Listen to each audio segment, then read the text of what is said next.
Hey, all, Certified Hoarder here. I guess I'm compelled to just keep talking about relationships because this channel and the contacts that have, the people that have reached out to me and commented and spoken to me. The level of communication with this sort of topic is tenfold, easily, maybe 20-fold the amount of communication that came from when I was just doing a little homestead backyard type content. And it's not that I don't still live that life. It's just my purpose when I started this.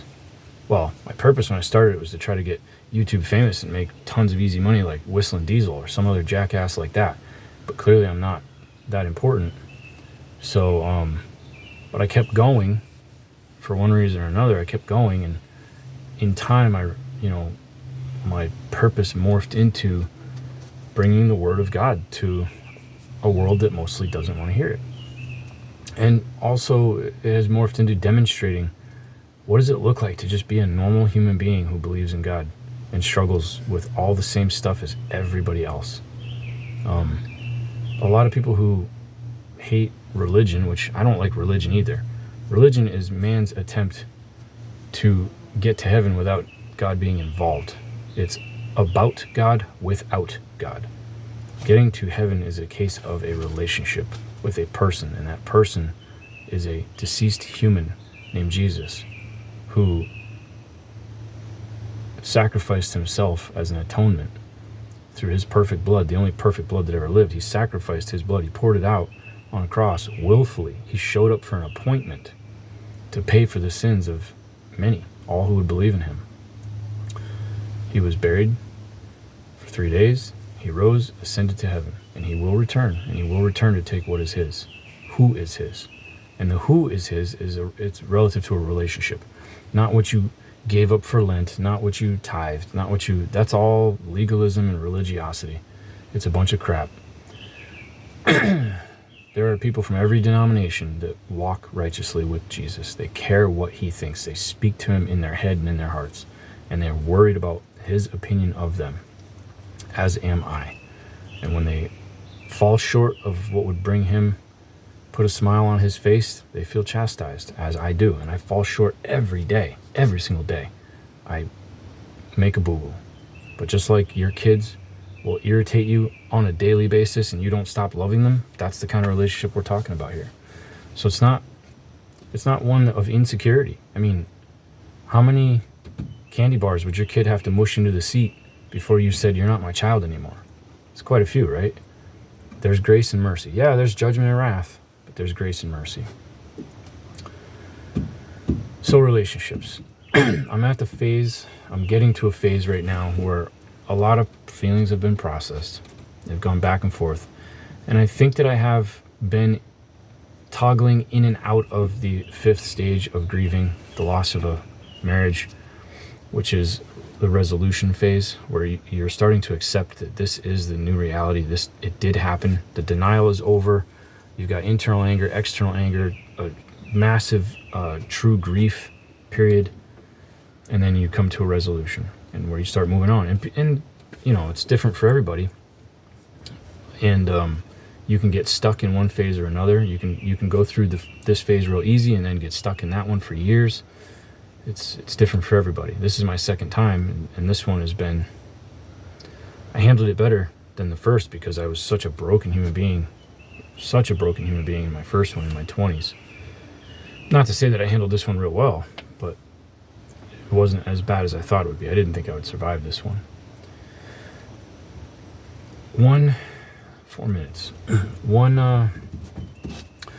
thing I noticed is that even though I got to a pretty peaceful resolution state, it didn't take that much to trigger me back into the anger states. And then those take a few more days to process. And I discovered poetry, songwriting. Had no idea. I'm kind of ridiculously gifted at rhyme, at expressing emotion through rhyme. I've probably written 20 or 30 different things. I can do them in 10 minutes. Just give me a topic and they come pouring out of me, which is insane because in discussions, I ramble and talk and talk and talk and talk. And I found out that one of the reasons is that my brain is, when telling a story, my brain is extremely bound by chronology. So if in one of wood boring bees is crunching next to my ear and it's throwing my thought process off, chronology, like timelines, really bind me, and like almost in an obsessive compulsive sort of way, where I can't, if I get something out of order, I have to go back and correct it. I mean, by the time I get back to the point I'm supposed to be, and the person I'm talking to's eyes are rolling in their head and they're sleeping, they don't care. People want a quick, short answer. When I'm listening to someone else's story, if it's an hour-long story, if it's important, I'm there for an hour. I need every little detail or I can't follow along. So I tend to be one who gives that level of detail. I have a very hard time being vague. And when people are vague with me, it drives me insane. Like, it drives me insane. And it turns out with song or poem, you're not bound for this paragraph. You know, this little stanza or verse, this paragraph right here, this block, it can have a 10-year gap. It can jump back and forth 4 times in 10 years between 2 paragraphs. You can't do that with chronological storytelling. So writing in a poetic format frees me from a huge block that I have. And yeah, who knew? Who knew? Instead of me calling and ranting and raving and whining to people, I was able to now with feelings, I do not repress feelings. When a feeling enters my consciousness that I don't like, I discard it. I get it out, I throw it away. And I do that by talking it out. I'm not very good. I mean, sometimes I can just pray it out.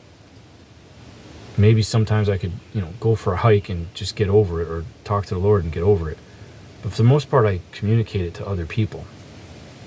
And it turns out that, I can, if you take that feeling, that anger or betrayal or distrust or resentment, or like the sensation of, oh, I got used or abused or whatever it is, you can put that into a, an essay form of some sort. Excuse me. You can put that into some sort of poetic, couple paragraphs. I mean, I can write 10 or 12 paragraphs, even with rhyming. It turns out I can write quite a lot. But once it's done, the feeling is pretty much on the paper. It's no longer in my soul, but it's on the paper. And then the paper or the file in the phone or whatever, and then I don't have to do anything with it. As long as I got it out of my soul, it's like, oh, awesome. So that was really surprising. I didn't know. I did not know I had that creative capacity. But it's not emotional for me. That's the funny thing. It's like a task. So as a kid, if you put 50 Lego kits from 10 years of manufacturing, if you put it all in one big old, bin, and gave me that massive amount of Legos and said, make all the stuff you can make out of it, it would be no problem. I'd make all kinds of different stuff. Just one thing after another. It wouldn't be emotional. It would be technical. If you took and went to the junkyard, and let's say that the junkyard sorted out carburetors, since carburetors used to be made out of zinc, or they had a high zinc, like aluminum and zinc, something like that. Anyway, let's say you had hey, be nice. Let's say you had like a whole massive amount of carburetors, and they were all took apart, stripped apart, and there's every single piece of every single carburetor, like 50 carburetors, was just sitting in a bin. If you said to me, here, make a carburetor out of this, I could probably make you 3 or 4 of them, because I just understand how a carburetor works and what piece goes where, like what piece fits where. It's not emotional. It's a task. And it turns out that I can basically write poetry with the same kind of feeling, where I'm not all bound up in my emotions, but I'm bound up in the task, and my brain just activates and starts pulling out not a thesaurus, but whatever the dictionary type thing is that clusters all the rhyming words together. I can cluster a ton of rhyming words together and then put the endings and, pick the format and put the ending rhyme words and then start filling in the non-rhyming words and paint an image of an emotion I've experienced or one that someone else will experience. And I don't have to write it from my own perspective either. I can just look at a person that I know they're going through a thing, and then I can write a poem speaking for them. I didn't know I could do that. I had no idea. I never tried it. I was not from that kind of family. Nothing like that was ever encouraged in my life. This one's 10 minutes, so there's some content for you.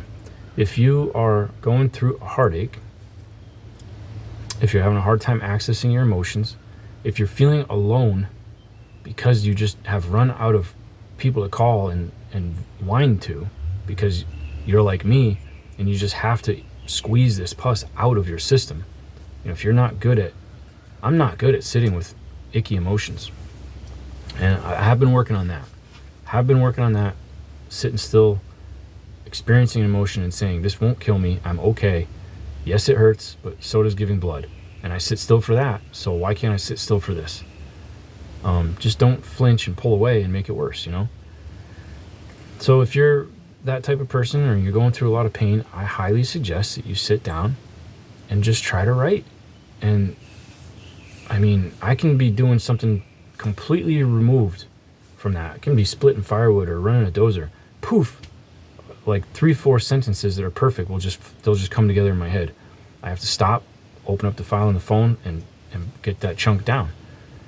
And but boy, it makes me feel a lot better. Not to sound girly, but yeah, it makes me feel a lot better. And if something makes you feel better, self-soothing and self-regulating, well, that's pretty masculine. Maintaining yourself, taking care of yourself, being composed, not flipping out, not being triggered. Those are masculine traits. You know what women really like? A dude who freaking has his act together well enough that he can soothe her instead of her having to soothe him all the time. So if you got to write a poem to be, soothing, to be stable, to be in touch with your emotions and okay with them, if you got to write a poem to do that so that you can be a stable dude for your old lady, what's to be ashamed of?